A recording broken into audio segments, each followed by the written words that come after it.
The frost settled in early that year, wrapping around the edges of the pavement like delicate fingers. In the stillness of a village that had grown indifferent to strays, I spotted her, Lina, barely alive, curled up next to a rusted drain. Her fur was so tangled it resembled damp leaves, and her eyes blinked as if struggling to stay focused. I wasn't sure why I stopped. I had never saved an animal before. But there was something about her stillness that felt too final, too quiet. I realized that if I left, she wouldn't see another day. I crouched down next to her, my boots crunching on the frozen gravel. Her breathing was faint, almost non-existent, and she didn't flinch as I reached out. I had encountered broken things before, machines and tools that had ceased to work, but this was different. She wasn't just injured, she appeared to be giving in. A few days prior, Anna had mentioned a kitten. Tiny, doesn't move much, just lies there. But I hadn't paid it much attention. Strays come and go, after all. Now that I saw her barely clinging to life, I felt a tightness in my chest. It wasn't pity, it was something deeper and heavier. I took off my jacket and carefully wrapped her in it. She offered no resistance, not a sound, just blinked slowly as if she wasn't sure she belonged to this world anymore. I hurried back to my garage, not a vet's office, just an old workspace filled with tools and a dusty heater in the corner. But it was warm, and that was all that mattered right now. Bogdan looked at me, frowning. "What are you doing with that thing?" I didn't reply. Instead, I placed her gently on an old towel near the heater and settled down beside her. I noticed her ears twitch weakly. She was still alive. I wasn't certain if this was going to be enough or even why I was trying. Something told me, though, that this situation was anything but simple. The garage felt quieter than ever, yet every passing second felt amplified. I stayed with her, Lina, the small bundle of fading warmth wrapped in my old jacket, watching as her frail chest rose and fell in shaky, uneven patterns, each one making me worry it could be her last. Her paws were still stiff and cold, but reassurance washed over me as I dipped a spoon into lukewarm water and offered it to her lips. When her tongue moved, slow but deliberate, a flicker of hope surged through me like electricity through old wires. That simple gesture carried more weight than any shout, a quiet determination to hold on to life, no matter how fragile it seemed. Not long after, Anna appeared at the doorway, wrapped in a coat that didn't quite suit the cold, her breath visible in the air. She knelt beside me in silence at first, her gaze fixed on Lina's still body. When she finally spoke, her voice was soft and fragile. "She's not the only one," she said, her fingers poised above the kitten's tangled fur. "There are others. I've noticed them moving around the train yard at night. She's just the one who couldn't keep up." Her words sank in like a stone landing in water. If I couldn't save one kitten, what could I do if there were more? That evening, as I stepped outside for some fresh air, I caught a glimmer of eyes from a rooftop nearby, still, sharp, and observant. A black cat stood beneath a flickering street lamp, quietly watching. There was no fear, no hope, just awareness. The name Shadow formed in my mind effortlessly, as if he had already chosen it for himself. Behind me, Bogdan's voice broke the quiet, tinged with skepticism. "You planning to take in all the strays in town now?" He laughed, but it fell flat. I didn't respond because, honestly, I didn't know the answer. Inside, Lina emitted a soft sound, almost like a breath but heavier, a whisper of defiance. I turned to see her move, just a little, her body inching closer to the heater, as if life was calling her back. In that delicate moment, caught between despair and possibility, I understood this was about more than just rescuing a kitten. Something new had started, quiet and unsure, yet strong enough to guide me to whatever lay ahead. By morning, Lina's breathing had settled into a steady rhythm, shallow but continuous, as if she was beginning to trust the warmth around her. The heater hummed softly, the scent of old oil and rust hanging in the air. It was a light sound, almost unnoticeable, but it was her gentle purr that made me sit up. She still lay curled tightly, yet her chest rose with more purpose now, like the part that had nearly surrendered was reconsidering. I reached for my phone, my fingers stiff from spending the night beside her, and began searching for supplies. A syringe to feed her, kitten formula, anything that might help. The village, it seemed, wasn't equipped for emergencies. It tolerated them until they eventually faded. Later that afternoon, Anna returned, carrying a cardboard box in her arms, her expression a mix of pale anxiety and determination. "I found another," she said, her voice unsteady as she set the box down. I peered inside and was met with a sight that weighed on me more than I anticipated. The kitten lay still, smaller than Lina, its breathing barely perceptible, if it was even breathing at all. Its fur was soaked and muddy, and a sharp, unpleasant smell clung to the box, reminiscent of something pulled from a sewer. "It was just lying by the old station wall," she murmured, not meeting my gaze. No one else bothered to look. At that moment, it became clear that this wasn't just a rescue operation. It was part of a troubling pattern that many seemed unwilling to confront. The box rested on the workbench like a question we didn't want to face. The second kitten, barely alive, didn't make a sound. She lay there with her eyes tightly shut, her breath so shallow I kept checking to ensure her chest was still moving. Anna was busy with a towel, trying to wipe off the grime from the kitten's fur, her hurried movements betraying her anxiety. I sensed she was trying to remain focused, avoiding the reality that this little one might already be beyond help. I chose to stay silent, fearing that speaking it aloud could somehow make it more real. Just then, Bogdan walked in as Anna was warming another towel. He looked at us as if we were attempting the impossible. "This is getting out of hand," he said, arms crossed. "You're not a vet, you're not trained. What if they die here?" While I knew he had a point, his words ignited a stubborn spark within me. I glanced at the two kittens, one nestled by the heater, the other barely moving on the bench, and felt a surge of determination swell in my chest. I might not have the expertise, but they were here now, and no one else was stepping up to help. As evening settled in, Shadow reappeared, sitting on the edge of the fence. Watching, always watching. It felt as though he was waiting to see how this would unfold, silently assessing whether we were deserving of trust. Then came a knock on the garage door, sharp and impatient, cutting through the early morning calm. I opened it to see an older man from the village council, his coat buttoned up tight and a stern look on his face. He glanced past me into the dim space where both kittens lay bundled in towels beneath the heater. "People are talking about you keeping strays," he stated flatly. "You need to be cautious. Rabies has been reported on the east side. A dog was put down last week. This isn't your responsibility." I nodded and stayed quiet as I closed the door behind him. Inside, Anna had heard everything, and her worried expression was hard to miss. "Do you think they'll try to take them away? The council can be strict when they want to," she said. I didn't respond because I wasn't sure what would happen next. Admitting uncertainty meant acknowledging just how deep we were already in this situation. Later, Bogdan stopped by with a bottle of livestock antibiotics, trying to lend a hand in his own awkward way. "Maybe this will help, or maybe it won't. But if they get sick, you might have to make some tough decisions." That evening, I wrapped both kittens in blankets, my hands shaking as I attempted to get them to drink the formula Anna had brought from a nearby town.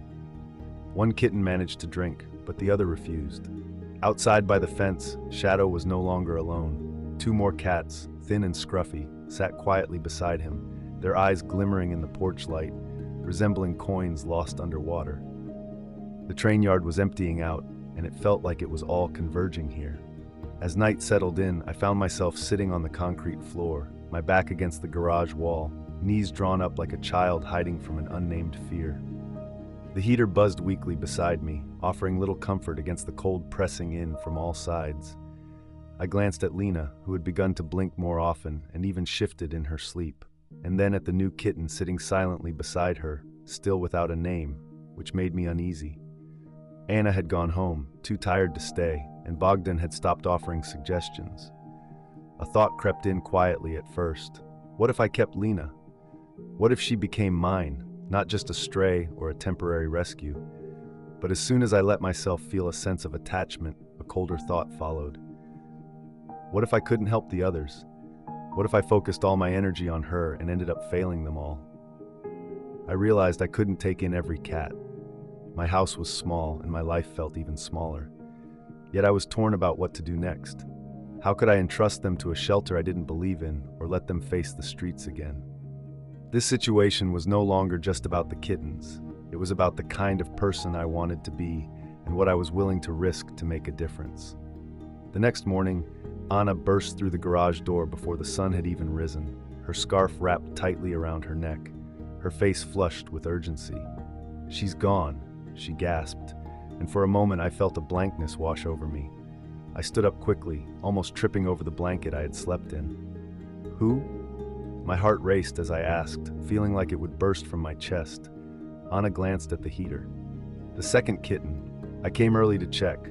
I thought she was just sleeping, but the towel was cold. The box was empty." We searched everywhere, behind tool cabinets, under shelves, even outside in the chilly morning air. There was no trace of her. No paw prints, no blood, just pure emptiness. It didn't add up. She shouldn't have been able to move. And yet the box looked untouched, as if she had simply disappeared. I reviewed the footage from the camera by the back door, but all I found was static and fleeting shadows. No clues at all. Later that day, something struck me as odd. The food I had set out for Shadow and the others sat untouched. The usual gathering place by the fence was empty. Not a single paw print disturbed the frost. It felt like a shift had occurred. It was almost as if the stray cats were aware of something hidden from us, like they had witnessed something we hadn't. The town around us felt too quiet. An unsettling stillness settled in my gut, whispering that we were no longer alone in this. The disappearance created a heavy silence in the garage that none of us could seem to fill. I kept the heater running, even though Lina didn't need it as much anymore. She moved with more intention now, eating steadily and dragging herself towards the folded towel she had made her nest. Her gaze followed me, not filled with fear, but a deeper inquiry, as if she were memorizing my face, unsure if I would remain. I sensed a similar uncertainty in myself. Anna started visiting daily, changing her language as well. She stopped calling it the garage and referred to it as the room. The others might come back, she'd suggest, her tone dancing between hope and doubt. She brought over a litter box, a small scratching post, and some old toys her niece had outgrown. It felt risky the way we were preparing, as though we were giving a name to something that wasn't ready for one yet. Bogdan had grown quiet. He still dropped by, sometimes with food, other times simply to observe. But now there was a heaviness about him, as if he were anticipating the moment everything would unravel, eager to say, "I told you so." Yet he always looked back at Lina before he left, and once I even saw him reach into his coat for a small bottle of eye drops. "For infections," he mumbled, avoiding my gaze. Shadow showed up 2 nights after the kitten disappeared, but he wasn't alone. Tara, an older tabby with ragged ears and eyes that seemed cold and distant, stood by his side, still and watchful. They stayed at a distance, observing quietly as the flickering light caught on their fur, almost like a warning sign. Everyone was forming bonds. The humans were becoming attached to the cats, and the cats were warming up to us. But trust doesn't always guarantee safety. Sometimes it can lead to tougher challenges. I found myself wondering if we were truly prepared for what was coming. Tension had crept in, much like cold air seeping through a crack in a window, subtle and persistent. Yet it wasn't until Anna handed us the flyer that everything became all too real. It was crumpled and worn, clearly taken from her coat pocket, but the message was unmistakable. Animal control set to begin sweep near the train yard. Strays will be collected or euthanized. The date was circled in red, just 3 days away. She placed the flyer on the workbench next to the food bowls and remained silent for a moment. Her eyes showed signs of tiredness. "They're organizing a sweep," she whispered. "They know the cats gather here, and they won't care if they're afraid or unwell. It'll be quick, ruthless." A heavy silence fell over us, filled with unspoken concerns none of us wanted to voice. Bogdan broke the quiet, his arms crossed and jaw set. "This is what I warned you about. You can't save all of them. You might not even be able to save the one you have." Meanwhile, Lina blinked up at us from her towel, her frail body slowly healing. She had survived against the odds. In her eyes, we all understood something vital without needing to say it out loud. Anna felt a pull to take her in and make her a permanent part of her home. But doing so would mean shutting the door on the others, Tara, Shadow, Pip, who lingered at the edges, still hesitant, still observing. They hadn't trusted easily, and we had only just begun to earn their trust. The question hung in the air like a weight. Should we save one or risk everything for the rest? No one had an answer. We all understood that once a decision was made, there would be no going back. That night, we found ourselves gathered in the garage. Not planned, just a result of our restless minds. The flyer was taped above the workbench, a looming reminder, and every gust of wind outside felt like footsteps or a rumbling engine. Lina was asleep, curled in her towel, her breathing steady, but the atmosphere was anything but peaceful. We were all on edge. Anna sat on the floor, her legs crossed, arms wrapped around herself, lost in thought. "I can't leave them," she said softly, her gaze fixed on the door, as if she could see the cats outside waiting for us. "I can't just pretend they'll be fine if we only take one home." Bogdan leaned against the tool cabinet, his face hard to read. "You want to take all of them? Where would we put them? Your apartment is about the size of this garage, and mine is even smaller. We'd be overwhelmed with litter boxes and vet bills within a week. And what if they got sick? What if they fought? What if they didn't survive?" His voice rose slightly, not with anger, but with worry. "You saw what happened to the second one. We're not rescuers. We're just regular people who couldn't look away." "I'm not trying to save the world," Anna countered, her voice trembling. "I just want to know if we're the kind of people who turn our backs now." I stayed silent, my gaze wandering to the window. Shadow stood on the fence, tail flicking slowly. Behind him, Pip crouched low, eyes cautious. In the distance, Tara sat still, as if waiting for a verdict. They hadn't come this far just to be forgotten again, and we hadn't gone through all this just to stay comfortable. The last night before the sweep enveloped the village in an uneasy calm. The air felt heavy, the silence thick, as if even the wind sensed an impending change. I didn't get any sleep. None of us did. Anna paced restlessly, biting her lip until it bled. Bogdan perched outside on an upturned crate, arms crossed, as if that alone could shield us from the world. I stayed by Lina, who had begun to awkwardly climb into my lap as if she had already made her choice. Outside, they waited. Tara in the distance, her weathered form illuminated by the soft glow of the garage lamp. Pip perched near the steps, ears alert to every little sound. Shadow sat still at the edge of the fence, not just watching anymore, but waiting with expectation. They had all come together, not because we offered food or warmth, but because they sensed something we hadn't directly voiced. Inside, the air buzzed with the question we'd been wrestling with for days. Were we ready to open the doors, to let them in, to risk the mess, the illnesses, the heartache? Could we truly attempt to save them knowing we might fail? Anna took a seat beside Lina and looked at me, her voice raw. If we don't try, then what was the point of saving her at all? In the stillness that followed, something shifted, not in a way that felt tragic, but more like a wall yielding after bearing too much weight. The focus moved from uncertainty to necessity. We went from wondering if we should to realizing we had to.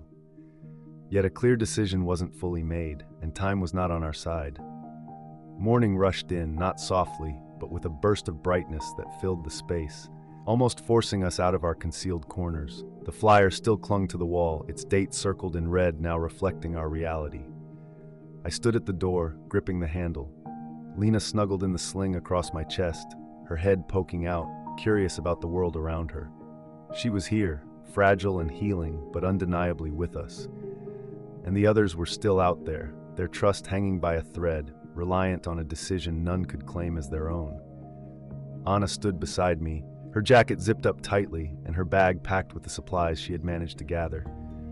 Bogdan leaned against the heater, hands tucked in his pockets, staring off into space. The air was thick with unspoken words. I opened the door. Shadow was the first to step forward, moving slowly and steadily. He didn't hesitate or rush. He crossed the threshold like it was an everyday action. Pip followed closely, keeping low, his tail twitching with nervous energy. But he didn't shy away. Even Tara entered, albeit cautiously, with a quiet determination, as if she had resolved to join us before we even decided. One by one, they approached. We closed the door behind them without fanfare, as if sealing a pact whose implications we couldn't fully grasp. We had no insight into what lay ahead or whether our choice was the right one. Yet in that moment, it didn't feel important. They were safe for now. Questions swirled around us, and many outcomes lay beyond our control. But when Lina tilted her head against my chest and purred for the first time, a soft, uncertain sound, I realized we had chosen the only path we could bear. And sometimes that has to be enough. The garage buzzes with activity now. It's alive with the sound of rustling paws, gentle purrs, and the occasional hiss when Pip is startled by his own reflection. Tara moves deliberately, claiming her favorite spots as she wishes.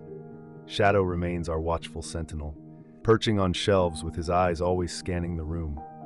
Lina settles comfortably in her fleece-lined basket near the heater. Each time I walk by, she cracks open an eye to check that I'm still here. We haven't resolved the situation. There are still cats outside. There's still more pain around us than we can manage. We've had to say no more often than we'd like. We've traveled to neighboring towns for medicine, often stretching our tight budgets. We've had arguments, doubts, and second-guessed every decision we've made. The reality is, we haven't saved every single life. We've only been able to save a few, but sometimes that's just how it begins. Many people imagine rescue as something heroic, but it's far more about patience. It involves fear and uncertainty, and the struggle of whether we can protect the one creature that finally chose to trust us. I'm still just a mechanic. Anna continues to juggle double shifts, and Bogdan tries to maintain his tough exterior, even though I recently caught him building a little shelf for the cats. We're learning as we go. We're making mistakes along the way. But when these animals look at us, they no longer show fear. Perhaps that marks the start of something we can truly build together. If this resonates with you, hold on to that feeling. It means you're someone who notices what matters. If any part of this story lingered with you, for even a moment, making you reflect or feel something genuine, then this could be a place for you. These stories are more than just about rescue. They depict connections and the choice to show compassion, even when it's tough or uncertain. So if you believe that every small gesture of kindness is important, especially when no one is watching, feel free to subscribe. There are plenty more stories like Lina's and many lives that need support. Sometimes all it takes is someone who chooses to remain engaged. Feel free to leave a comment if this story brought to mind someone you've saved or couldn't save. And if you know someone who needs to hear this, maybe the person who might take action next time, share it with them. What we do, even in silence, creates ripples that can extend far and wide.